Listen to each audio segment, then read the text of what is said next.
George! What's wrong? The doorbell rang, and I was surprised to see my grandson George standing there. He looked like he had just come back from school, carrying his middle school backpack. George had visited us many times before, ringing the doorbell but always running away without saying anything. But that day, he stood still, not moving at all. I saw in his eyes that he wanted to say something. "Come over here and help me pick some vegetables." When I opened the gate, George quietly nodded and slowly walked in. For a while, as he helped me with the garden, George remained silent, and I waited for him to open up.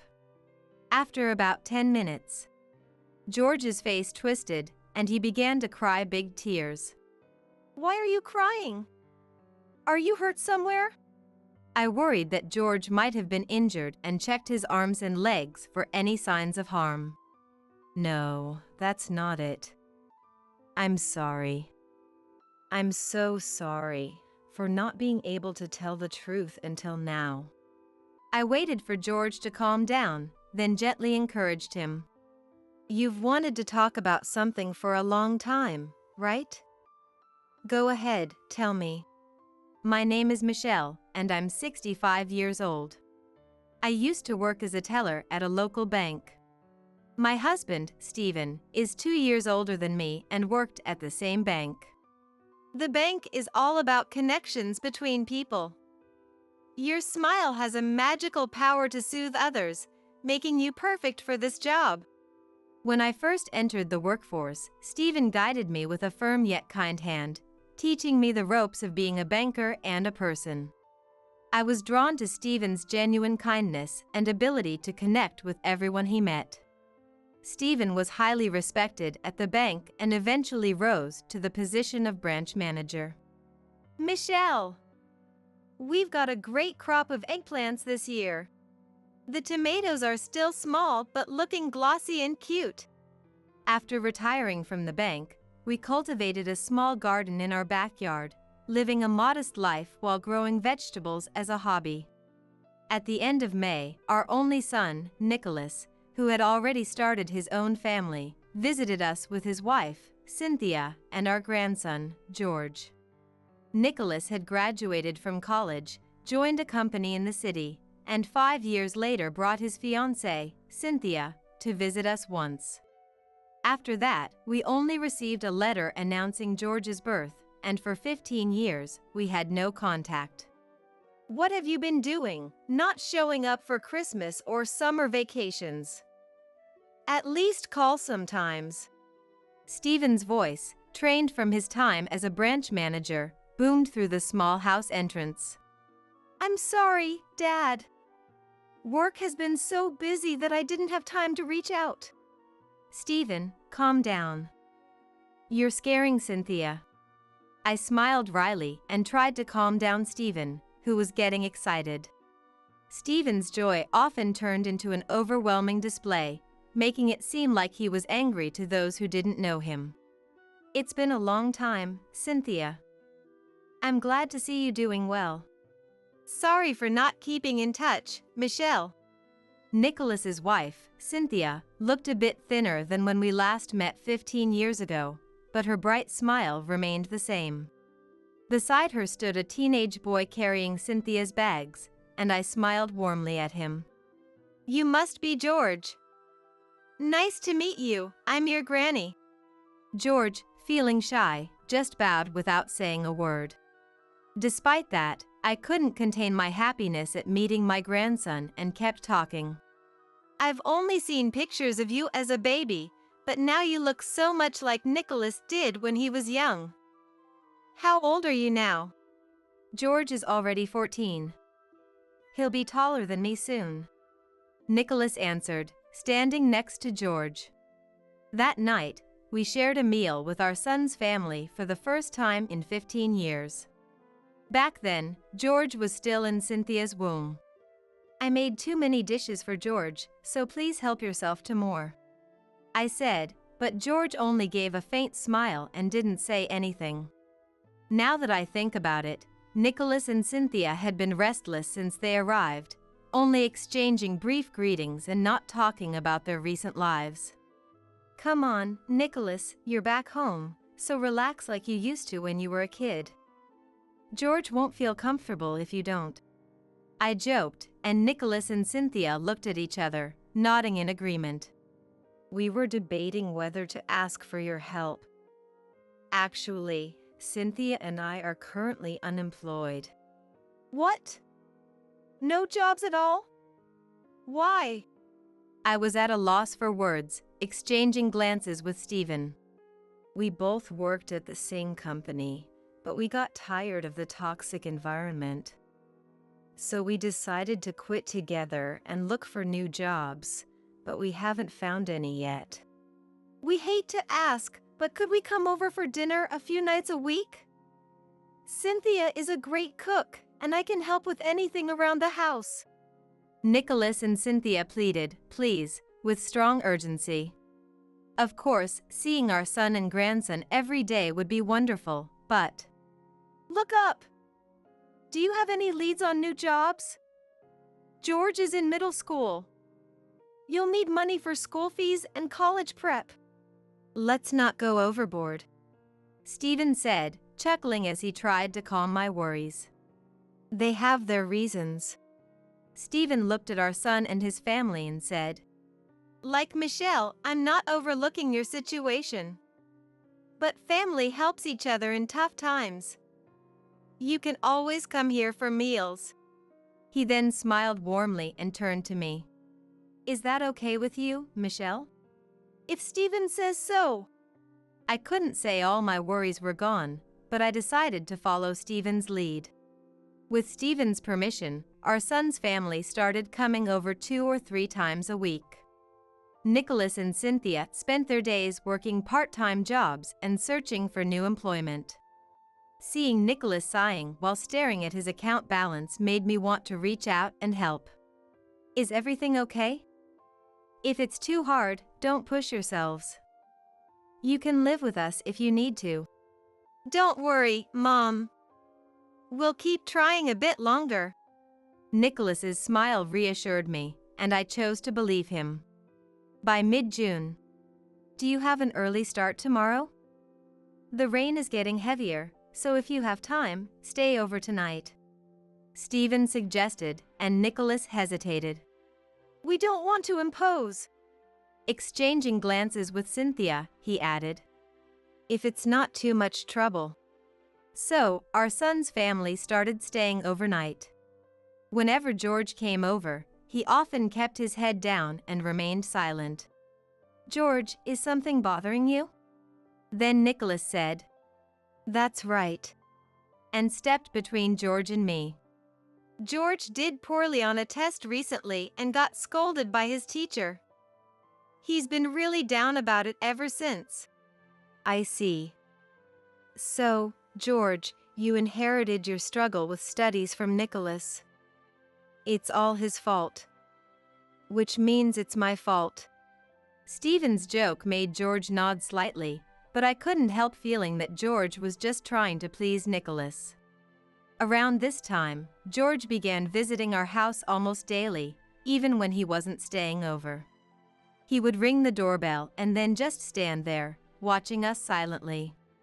But when I greeted him, George would run off to the bus stop in surprise. Seeing his school backpack, I figured it was on his way home from school. What's going on with George? Concerned about George's odd behavior, I talked to Stephen. Don't worry too much.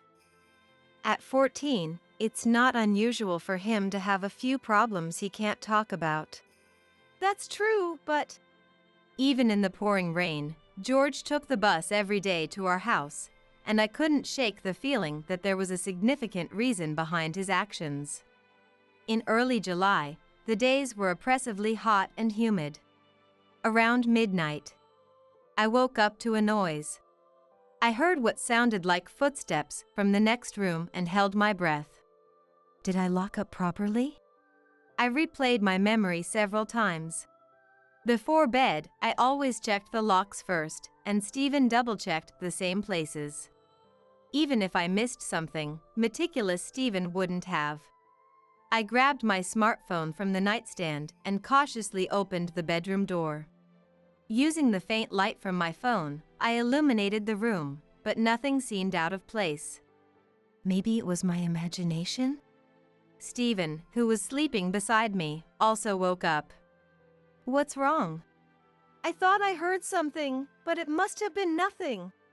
I made sure everything was locked. Want to check again? We don't want to wake Nicholas and his family. Let's go back to bed. Neither Stephen nor I gave it much thought and returned to sleep. Some time later. Hurry up! George, you don't need to wash your face, just grab your stuff. The sound of hurried footsteps and our son and daughter-in-law's voices woke me up. It was pitch dark outside, not even a sliver of moonlight. Fully awake, I got out of bed and headed to the living room where Nicholas and Cynthia were. The clock showed it was just past 4 a.m. You're up early. What's the rush? My voice startled Nicholas, making him drop his duffel bag.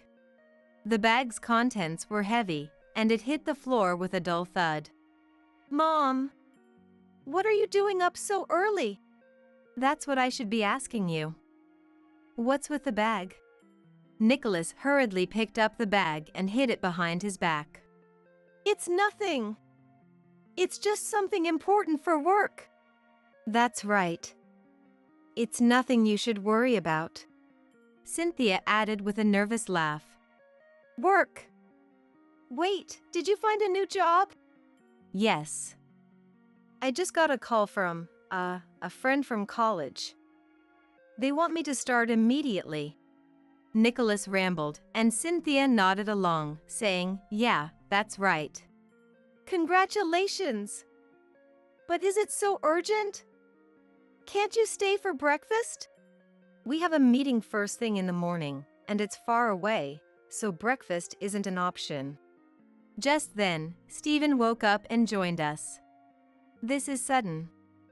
Are you sure this job is trustworthy?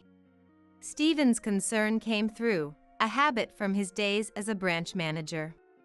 Dad, you've always worried too much. This is a company run by a college senior, and everyone there is kind. There's no problem. All right then. If you're confident. With Stephen's acceptance, Nicholas looked relieved. We have to go now. Nicholas and Cynthia hurried to the door. But George stood still, not moving. Come on! Let's go! Nicholas grabbed George's arm and pulled him outside. Does George have to go? It's almost summer vacation. He can stay with us. We appreciate it, Michelle, but we don't want to trouble you further. Cynthia said, taking the bag from Nicholas and heading to the car. Nicholas pulled George's arm harder, scolding him. Stop it! We watched helplessly as they drove away. At least Nicholas and Cynthia found work. We should support them quietly, Stephen said. Yes, but... Stephen's straightforward support contrasted with my lingering concern for George.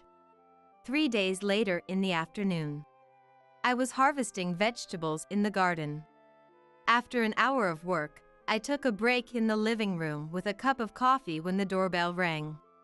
I opened the door, expecting a delivery, and was surprised to see George. George! What are you doing here? I tried to hide my excitement and surprise. Usually, George would run off when I greeted him, but today he stood still. Why don't you come in instead of standing there? I saw in his eyes that he wanted to talk. Come help me pick some vegetables. Would you like to? George hesitated, looking at me silently. Stephen's out with friends. It would help me if you could step in for him. When I opened the gate and gestured for him to come in, George nodded quietly and walked in slowly.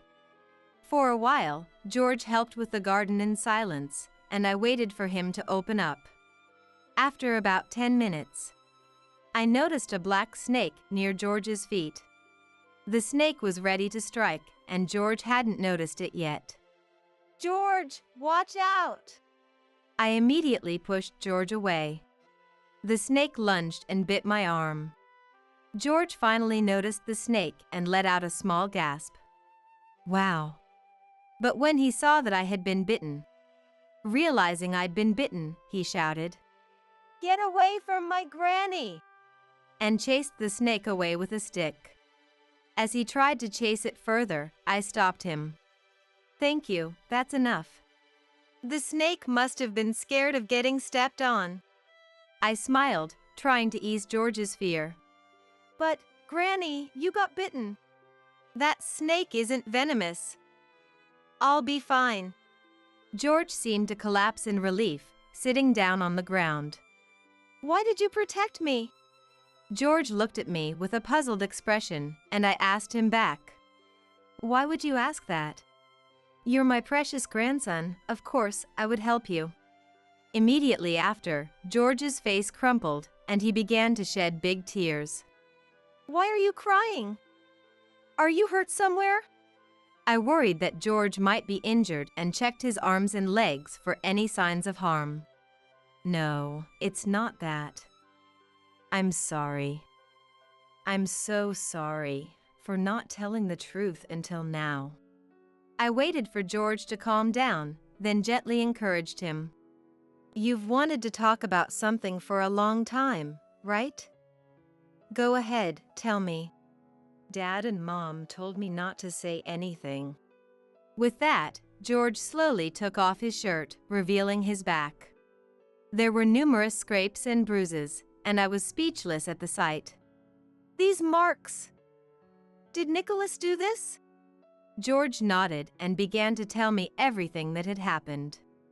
After losing their jobs, my son and his wife became addicted to gambling and would take out their frustrations on George.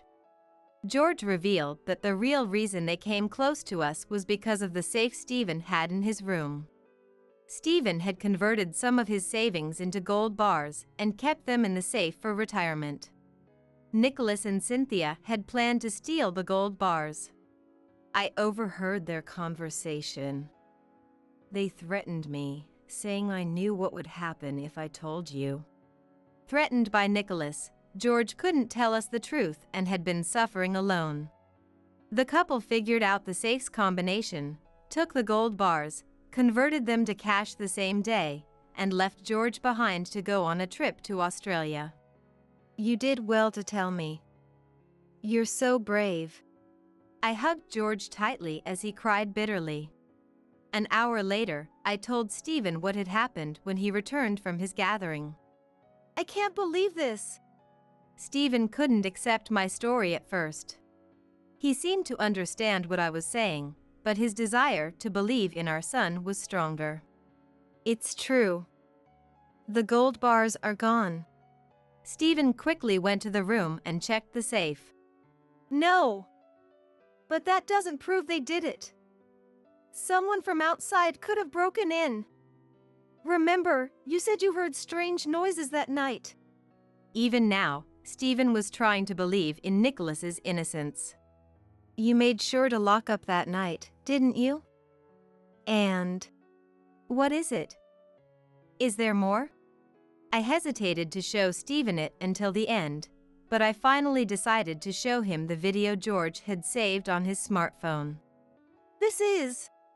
Stephen's face contorted with a mixture of sadness and anger. The video clearly showed Nicholas and Cynthia sneaking into the room, taking the gold bars from the safe, and putting them into a duffel bag.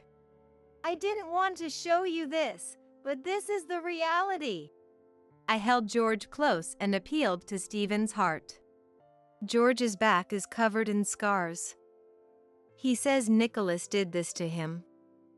George knew about their plan but was too scared to speak out. He must have been terrified all this time, especially today.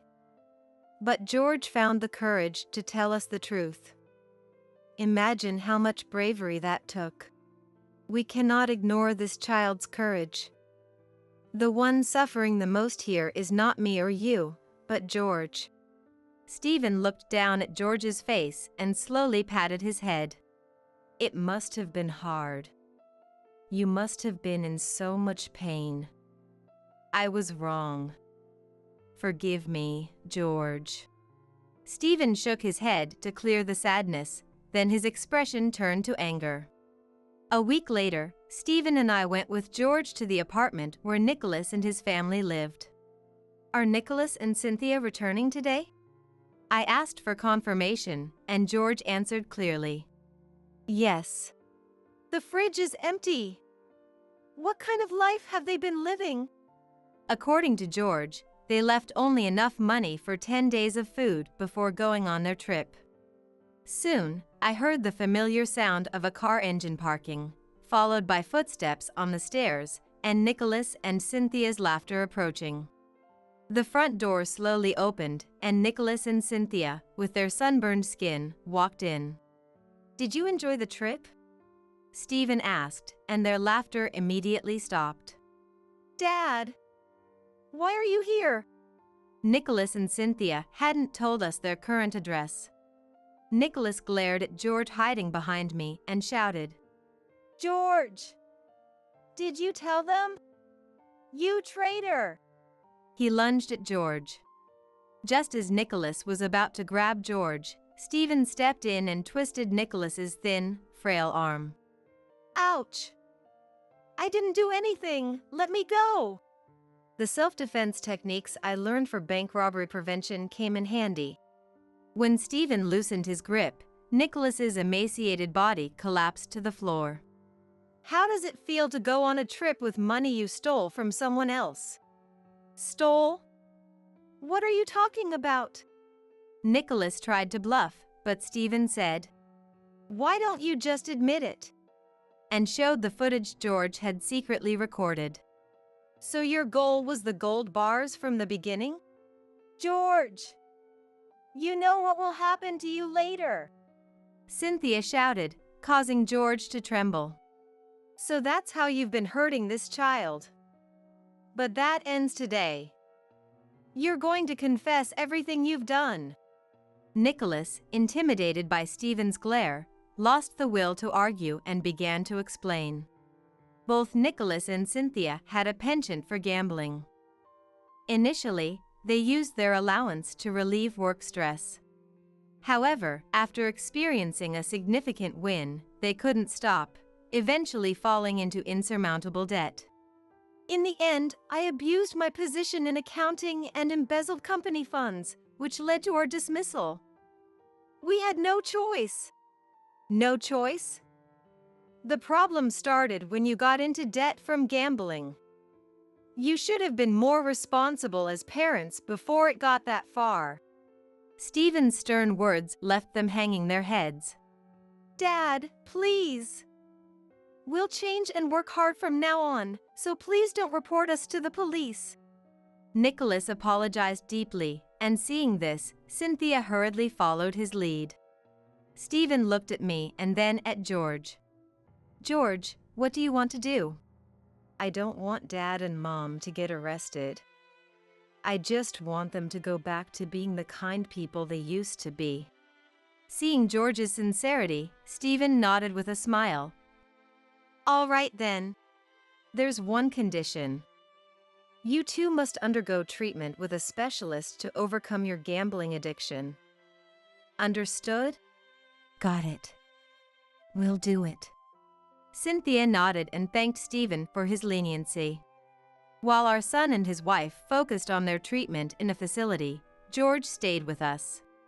Although commuting by bus took more time, George never complained.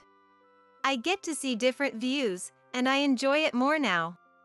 Perhaps George was slowly resolving his feelings toward his parents, as he seemed more appreciative of the little changes around him. Every day after school, George helped with the garden.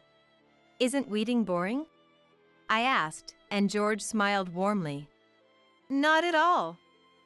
Aren't you tired from bending over, Granny? He asked, concerned for me. During summer vacation, George collected suitable-sized wood from a nearby scrapyard. He skillfully crafted a small chair to make my gardening easier. Thank you, George. This makes my work much easier. I'm glad. I'll make you something even better next time. As school started, George became more energetic. During dinner, George enthusiastically shared stories about his day at school. Some people pay to experience farming. When I told my friends I help in Granny's garden, they were jealous. That's great. Next time, bring your friends over. I'll make some special vegetable curry. Awesome. But maybe without the bitter melon. Stephen laughed heartily. What's this? George's taste buds are still childish. I didn't say I hated it. I'll eat it. George pouted, defending himself against Stephen's teasing. They were more like friends than grandfather and grandson. George, who used to be very reserved, now openly talked with us. Thanks to him, our home was filled with laughter. Grandpa, thank you for always thinking of me. George said seriously, and Stephen shyly looked away. Michelle helped you. I didn't notice anything. George shook his head firmly. No, that's not true. You set the safe's code to my birthday, right? I overheard Dad talking about it. That's not worth thanking me for. You're our precious grandson. We didn't see you for a long time, but we didn't want to forget your birthday. That's why, thank you, Grandpa. George expressed his gratitude again. Every day, we received letters of apology and reflection from our son and his wife at the facility. While I cherished my time with George, I sometimes wished these moments could last forever. But George still needed his parents and would eventually return to them. Once Nicholas and Cynthia received proper treatment and overcame their addiction, maybe we could all go on a family trip. Hoping for the day they sincerely reflect on their actions, I savor these irreplaceable happy moments. I never thought my parents, who doted on my genius sister Luna, would say they didn't need me. Having one child is enough. We don't need you because you're a failure. Saying so, my parents kicked me out when I was still a child. The one who reached out to me in my confusion was my Uncle Liam. Sorry, it's not much, but let's live together. I grabbed his hand without hesitation. My name is Natalie. I'm now 30 years old, but I have a complex past. It's about my family. I'd like you to listen to this story first. I was born into a normal family with a dad who was a company employee and a mom who was a housewife. We lived with my grandma in my dad's parents' home, where my dad's brother Liam also lived. We started living there when I was 4 years old, and Liam was 24. It's not unusual to be single and living at your parents' home at that age. However, Liam had a reason he couldn't leave the parents' home. I didn't know much about it as a child, but it seems Liam was frail from childhood. He often fell ill even as an adult, which made it hard for him to keep a job. He worked part-time, but even then, he could only manage short hours, about 2 days a week. That income was obviously not enough for living on his own. Perhaps feeling guilty for being supported by his parents even as an adult, Liam always looked apologetic. You're just a burden to your parents. My dad would frequently yell at Liam, and I often witnessed it. And he always did it when my grandparents weren't around. My grandparents loved both my healthy dad and the frail Liam unconditionally. The cohabitation started due to reduced income during a recession, so my dad, being in their care, probably held back in front of Grandma. But when Grandma wasn't there, he would always say terrible things to Liam, looking down and mocking him. Liam, with a sad face, would just take it silently, neither getting angry nor talking back. Why don't you get angry? As a child, I once asked him outright. Liam, with a troubled look, replied, "Because it's true that I'm being supported by our parents." As a child, I thought that made sense, but now as an adult, I think differently since my dad also lived in his parents' house, so he's not in a position to talk. If I had understood that at the time, I would have sided with Liam. As a child who didn't understand, I just felt bad when my dad yelled at Liam, but I couldn't say anything. The atmosphere was bad when the grandparents weren't around, but it was peaceful when they were. Liam would relax and smile in front of the grandparents, and my dad wouldn't show his true colors. My mom was too busy with me and my younger sister Luna, 2 years my junior, to care about the relationship between my dad and Liam. I thought our everyday life would continue like this forever. But then, everything suddenly changed. Both grandparents died in an accident. I was 6 years old at the time. Their death was incredibly sad and lonely, and I cried a lot. Luna and I cried together. I clearly remember Liam also quietly shedding tears. But what I remember most vividly, and can't forget, was my dad's laughter. Yes, my dad was laughing. Even when rushing to the hospital or during funeral preparations, he never cried once. It wasn't about being stoically composed. Even as a child, I could understand that my dad wasn't sad. And that turned into certainty. On the day of the funeral, my dad was laughing. He probably thought no one was watching, but I saw my dad's joyous expression. It wasn't a smile from sadness or confusion. As his daughter, I could tell. It was a smile of true delight. My dad was happy about the death of my grandparents. Probably thinking about the inheritance, that smile was so hideous, it scared me as a child and made me cry. He probably thought those were tears for the grandparents. Liam put his hand on my head and gently stroked it. Looking up, I saw his eyes, red from crying, but they were looking down at me with such kindness. What was this?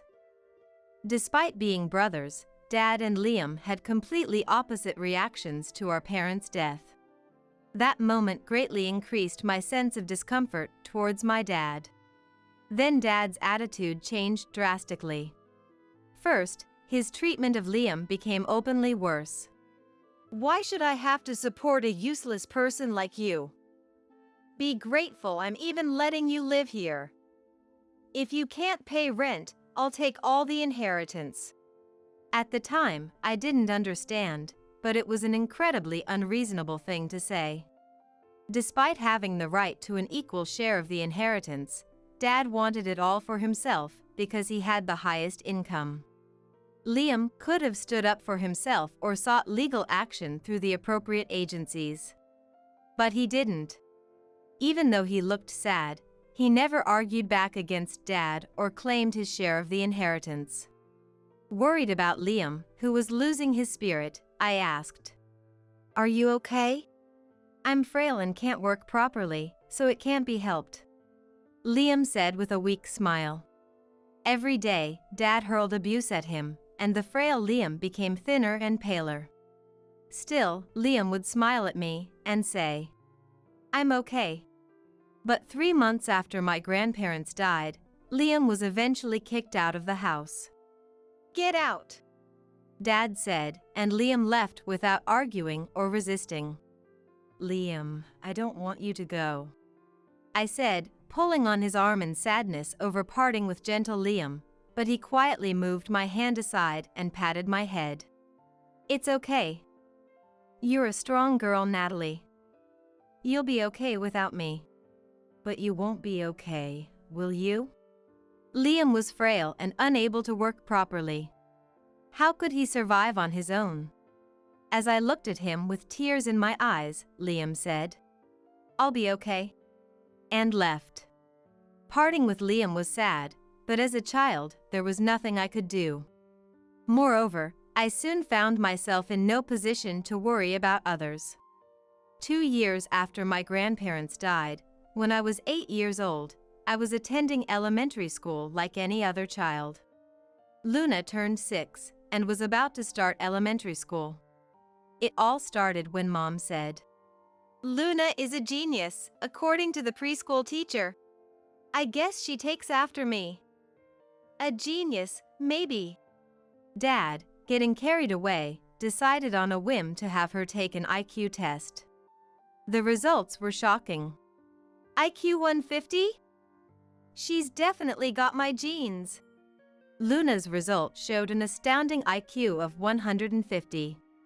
I didn't quite understand, but I knew Luna was somehow amazing. Luna, that's amazing. Thank you, Natalie. I praised Luna without fully understanding, and she smiled happily. Those were the good days. It was good until then. Then it became the worst. All right, let's apply for famous schools, Dad declared, acting on his sudden decision. Now? Even Mom was surprised, but she's a genius, so it'll be fine. Dad's mysterious confidence motivated Mom as well. From then on, Luna started attending cram school every day. Naturally, Mom was the one accompanying her, so house chores were neglected. That's when Dad said, "Hey, since Mom and Luna are busy, Natalie, you take care of the house." That's what he said to me. And so, I was tasked with laundry and cleaning. After school, I couldn't play with friends. I had to go straight home to do chores, or I'd be scolded by my parents. If I didn't do them properly, I was punished by being skipped meals. "We don't have time to care for an underachiever like you," I was told. "Why can't you score perfect marks?" Dad yelled at me after seeing my test scores in the 90s. "Try to learn a little from Luna," Mom said disdainfully. No matter how well I did on tests or even if I won first place at the sports festival, my parents wouldn't notice or praise me, they just ignored me.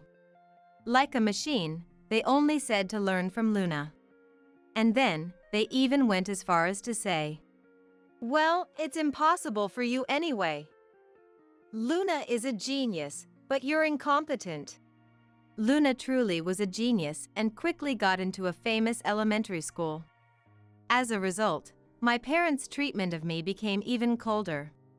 They spent money on Luna, but I had to wear clothes that had become too small for me, struggling to make do. Luna got to eat delicious food. I was left with leftovers. Luna was taken on trips.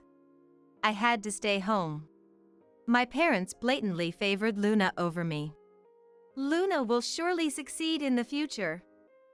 Then our retirement life will be secure," Dad said, laughing. "Should she become a doctor? Or maybe a lawyer? Aiming for a politician would be nice too. We're super lucky to have a genius daughter." I was invisible in the eyes of my parents. My existence, crying in Luna's shadow, was forgotten. And when I was 10, my parents finally said, "We don't need you because Luna's education costs a lot of money." "Huh?" Confused by what he meant, Dad said. "I'm saying having just Luna is enough for us." "But how will I live by myself?" "We'll give you Liam's contact. Here's some money, now figure it out on your own." With just a small amount of money handed to me, I was truly kicked out of the house. I cried and wailed, banging on the door to be let back in, but there was no response. The door did not open. Desperate, I headed straight for the station. Being 10, I had some knowledge and could even ride the subway. Asking people for directions, I somehow made it to Liam's apartment. Liam came out to the sound of the doorbell, his kind face just as I remembered. He let me in with a surprised face, and when he heard my story, he was furious. "What are they thinking?" Even though I wasn't the one being scolded, I couldn't help but feel sorry and depressed. Wondering if I was just a burden here too and what I should do next, tears started to well up in my eyes. Then, a hand was placed on my head that looked down. It was a big, warm, and gentle hand, just like I remembered. "You've had it tough. But it's going to be okay now." "But what should I do now?" "I'm still frail, with little income and poor," Liam said, making a pained expression in front of me. However, His expression seemed much stronger than when we lived together before. Perhaps being away from Dad had changed something in his mindset. Liam looked at me straight and said with a smile, "Sorry, it's not much, but if you don't mind, I'd be happy to become your dad." Huh? I mean, I guess in this case, a stepfather? Though I might not be reliable. Before he finished speaking, I had already jumped into his big chest. Liam's chest, similar yet entirely different from Dad's, was very comforting. "It's going to be okay now," he said, gently stroking my back as I cried with relief. It felt like the true affection of a dad pouring onto me. Since then, I was raised by Liam.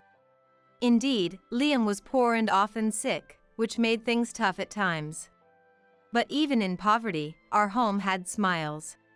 Having been with my parents, I had almost forgotten how to smile, but living with Liam, I started to smile a lot. Even though we were poor, it was a happy home, filled with lots of love from Liam. Wanting to repay Liam's kindness, I did my best in everything. When I worked hard, Liam would praise me. Even if the results weren't good, he praised the effort. Happy about being praised, I worked even harder. The existence of my parents, who never praised me, eventually faded from my memory. Growing up healthily under Liam's care, 20 years flew by, and I turned 30. And now, familiar faces stand before me. Dad, Mom. It's been a while, Natalie. Have you been living well? Dad, who I had pushed to the far reaches of my memory, said smiling. He had aged significantly, with barely any hair left. My gaze towards Dad was cold, which was natural. What do they want after all this time? Unfazed by my cold gaze, he said, "Well, let's forget about the past and start getting along as a family from now on." Naturally, my response was, "Huh? What are you talking about? Getting along as a family? Don't joke with me. Just as I thought, an underachiever like you has a bad mouth. No matter, I'll re-educate you from now on." "No, thanks. Please leave." I pushed him away as he tried to enter the apartment. Then Mom joined in. "Natalie, don't pretend to be strong. Rely on us. You must not be leading a decent life living in such an old apartment, are you? You have nothing to do with it. Just go home. Don't pretend to be strong. Just let us in. No, just go home. Let us into the house. Go home." What's with these two? If my memory serves me right, Dad and Mom are about 55 and losing their strength, yet they are unnecessarily forceful. Or maybe not, it would be strong if both of them came at me. As Dad's foot reached the entrance, I pushed back with all my might. The parents tumbled over from the force. I ended up looking down on them naturally. "You're so annoying." "What? I'm busy here. Can you please leave?" What kind of way is that to talk? What do you take your parents for? The moment you abandoned me, I never considered you my parents. We raised you until you were 10. Until I was 10, yeah. I think I was only properly raised when my grandparents were still around. You still managed to live, didn't you? That doesn't give you any right to act all high and mighty. As my parents stood up, rubbing their backs, they looked utterly feeble. Despite being in their 50s, they looked aged enough to pass for their 60s, if not their 70s. You said it, didn't you? That Luna was enough for you. With a genius like Luna, there was no need for you to come see me. Things have changed. My words made Dad wince painfully. What happened to Luna? Did she stop working and hole up in her room? She became a lawyer. Oh, isn't that wonderful? Just as expected of someone with an IQ of 150. Then she disappeared. Wow. As the story unfolded, Luna apparently smoothly transitioned from college to graduate school and then took the bar exam. She didn't pass on the first try, but did eventually make it. I'm not entirely sure, but there were some training periods afterward, and she officially became a lawyer. But what do they mean she vanished? Luna said she wouldn't support us and left the house. So, you were abandoned? Congratulations. It's not congratulating at all. That ingrate. Has she forgotten everything we did for her? Well, there was no love, was there? My parents might have thought they were doting on Luna, but probably, for Luna, it was just suffocating. Parents who change completely based on just an IQ score. Parents imposing excessive expectations. Parents offering what they called love, which was nothing but their own desires. No wonder Luna got fed up. And the company I was working for went bankrupt. Tough economy, huh?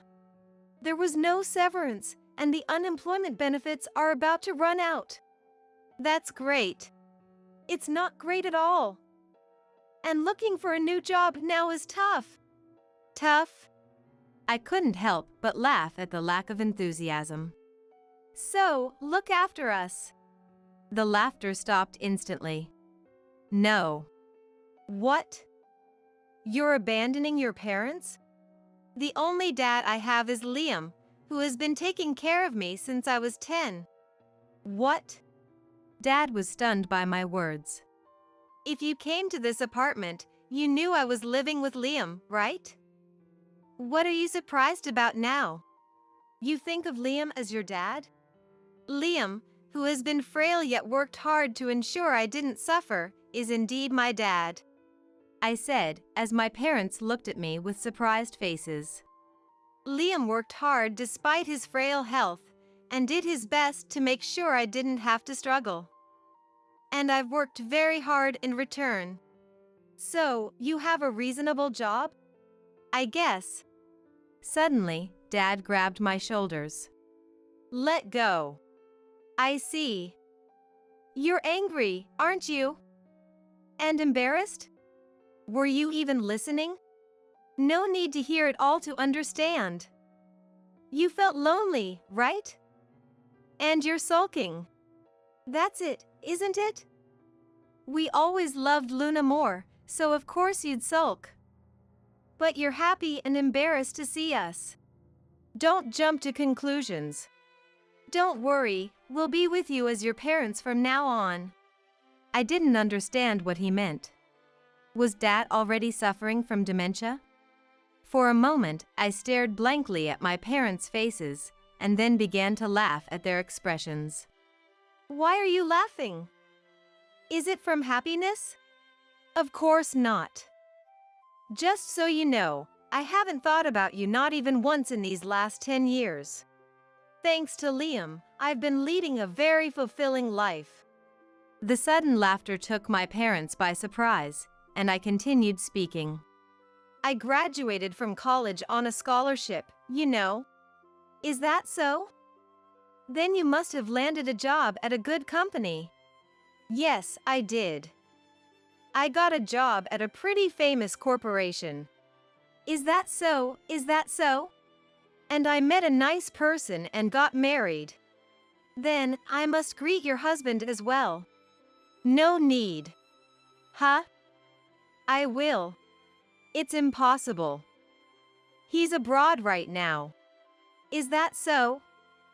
By the way, Liam is also abroad. Liam too? What do you mean? I thought if you were living here alone, that frail guy must have passed away.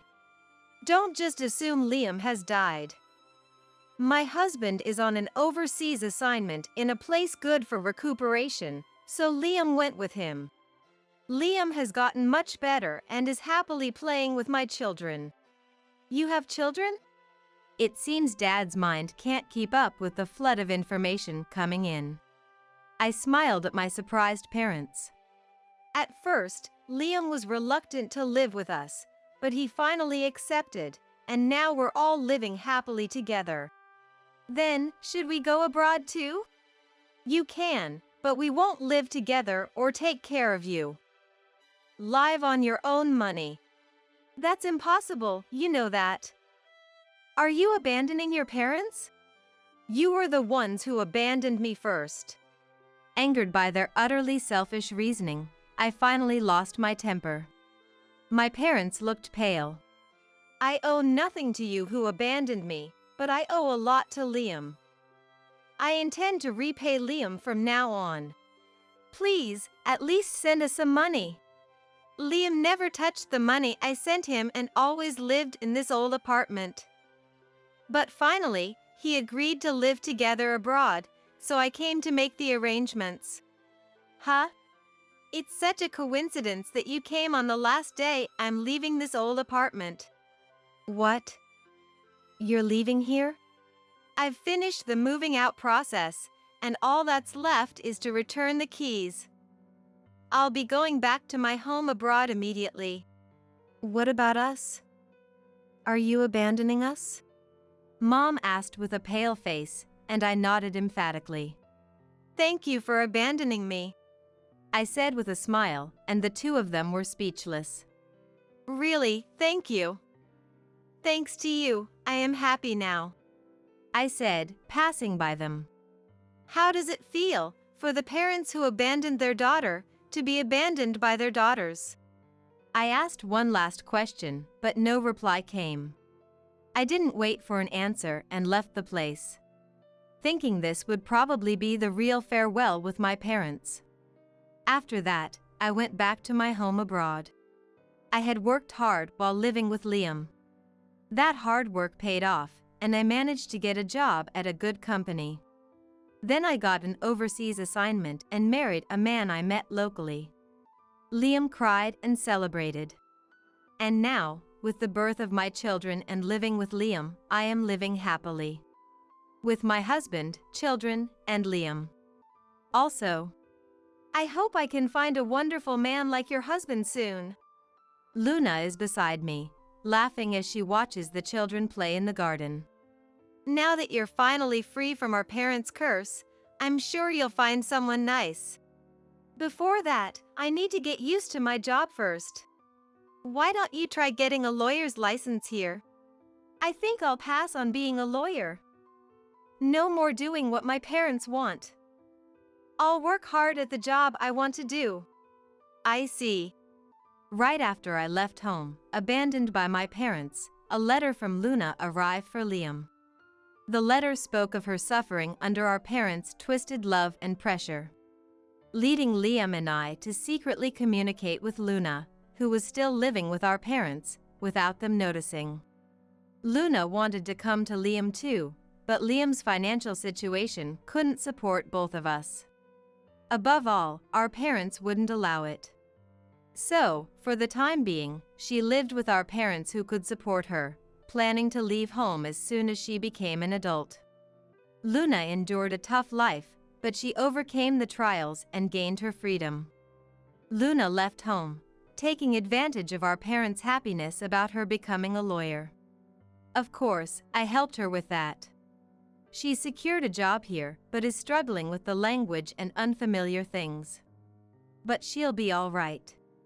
After all, having lived with those parents, I don't know anyone as patient and hardworking as Luna.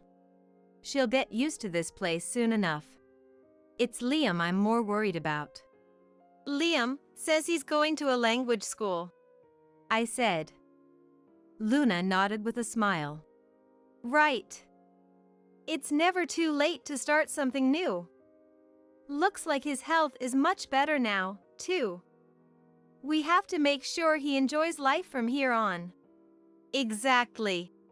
Our parents who took Liam's inheritance and made everything theirs ended up squandering it all, and soon they were out of money. They managed to invest desperately in Luna's education but ended up unemployed. Trying to make money, they sold the house, but it seems they had taken out a renovation loan against it, leaving them with only little cash. They've been asking relatives for financial help, but everyone's been cold, forcing them into poverty. A relative informed me that apparently, the couple fights nonstop. It's unthinkable to look down on family or discriminate, is it? Yeah. Luna nods at my words. I'll protect you no matter what. You've protected me enough. Thank you, Natalie. As I spilled tears at Luna's mature words. What are you protecting? A hand was placed on my head. It felt a bit smaller and more wrinkled than before, but still warm as ever. I turned around with a smile. Thank you. Huh? Seeing Liam's puzzled face as I turned around, I laughed and said, Thank you. Dad, I love you so much.